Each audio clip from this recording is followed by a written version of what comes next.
Praise the Lord. இயேசு கிறிஸ்துவின் நாமத்தில் உங்களுக்கு அன்பின் வாழ்த்துக்கள். நல்லா இருக்கீங்களா? இந்த நாளில் உங்களை பார்ப்பது மிகுந்த மகிழ்ச்சி. அதே போல இன்னைக்கு கர்த்தர் நம்ம கொடுக்கிற ஒரு வார்த்தையை நல்லா கவனிச்சு பாருங்க. 1 சாமுவேல் 24ஆம் அதிகாரம் 4ஆம் வசனத்தை பைபிள்ல வாசிக்கிற நல்லா கவனிச்சு பாருங்க. அப்பொழுது தாவீதின் மனுஷர் அவனை நோக்கி, இதோ நான் உன் சத்ருவை உன் கையில் ஒப்பு கொடுப்பேன், உன் பார்வைக்கு நலமானபடி அவனுக்கு செய்வாயாக என்று கர்த்தர் உன்னோடே சொன்ன நாள் இதுதானே என்றார்கள். பாருங்க, சவுல் தாவீது கையில அழகா சிக்கிட்டாரு. ஆனா தாவீது கர்த்தரால் அபிஷேகம் பண்ணப்பட்டவர் சவுல் ஆச்சேன்னு சொல்லி அவர் மேல கை வைப்பதற்கு ரொம்ப யோசிச்சு தயங்கிட்டு இருக்கிறார்.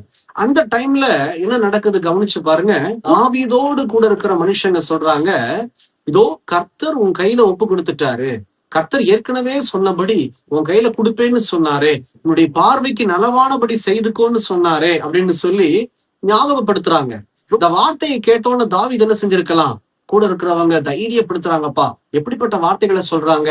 ஆனா தாவீது கர்த்தருடைய நாமத்தை உபயோகப்படுத்தும் போதும் கூட கொஞ்சம் யோசனை பண்ணினார். ஆனா அங்க ஒரு வார்த்தை அவங்க சொன்னது என்னன்னா, உன்னுடைய பார்வைக்கு நலமானது செய்யி அப்படின்னு ஆண்டவர் சொன்னார்ல அப்படின்னு சொல்லியிருக்கிறாங்க.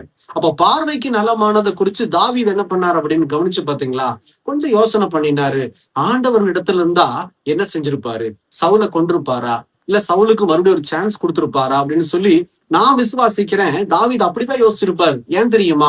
வானத்தையும் பூமி உண்டாக்கின சர்வ வல்லமையுள்ள தேவனாகிய கர்த்தர் தாவீதை பார்த்து கொடுக்கிற ஒரு சாட்சி, என் இருதயத்துக்கு ஏற்றவன் தாவீது, என்னுடைய சித்தத்தின்படி எல்லாம் அறிந்து செய்வான்னு இருக்கும்போது, நம்முடைய ஆண்டவர் யாரையும் அழிக்கிறவர் அல்ல இல்லையா? ரட்சிக்கப்படணும்னு சொல்லிதான் கர்த்தருடைய எதிர்பார்ப்பா இருக்கு. இன்னைக்கு கூட பாருங்க, 2026 நீங்களும் நானும் பேசிக்கிட்டு இருக்கிறோம், பார்த்துட்டு இருக்கிறோம் அப்படின்னா நம்மளை சுத்தி எத்தனை பாவங்கள் இருக்குது.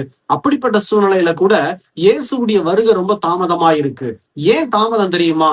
நீங்களும் நானும் ரட்சிக்கப்படணுங்கிறக்காக தான் இயேசு கிறிஸ்துடைய வருகையை பிதாவாகிய தேவன் தாமதப்படுத்தி கொண்டே இருக்கு. வாழ்க்கையையும் கூட கர்த்தர் செகண்ட் சான்ஸ் கொடுத்திருக்கிறார்.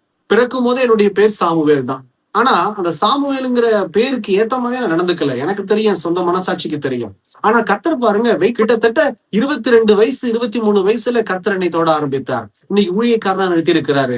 ஒருவேளை என்னுடைய 22 வயசுலயே கர்த்தருடைய வருகை இருக்குமானா நான் கைவிடப்பட்டு போயிருப்பேன், நரகத்துக்கு தள்ளப்பட்டு போயிருப்பேன். இதனாலதான் கர்த்தர் தாமதப்படுத்தி கொண்டே இருக்கிறார். என்ன போல நிறைய பேர் இதோ கர்த்தருடைய நாமத்துல ஆசீர்வதிக்கப்படணும், கர்த்தர் தெரிந்து கொள்ளப்பட்ட பாத்திரமா மாறணும்னு சொல்லி காத்துக்கிட்டே இருக்கிறாரு. ஆனா யாரையும் கொல்லவோ தண்டிக்கிறவோ கர்த்தர் ஒருபோது நினைக்கிறவர் அல்ல. எனக்கு பிரியமானவர்களே, இன்னைக்கு நம்மளும் கூட தாவீதை போல யோசிக்கணும். இந்த இடத்துல இருந்தா கர்த்தர் என்ன செய்வாரு, இந்த இடத்துல இருந்தா கர்த்தர் எப்படி பேசுவாரு, நித்தமும் நம்ம யோசனை பண்ணி செஞ்சோம் அப்படின்னா அதான் இயேசு கிறிஸ்துடைய பிள்ளைக்கு ஒரு அழகு. செபிக்கலாமா? கண்களை மூடி. எங்களை நேசிக்கிற நல்ல ஆண்டவரே, இந்த வேலைக்காக ஸ்தோத்திரம்.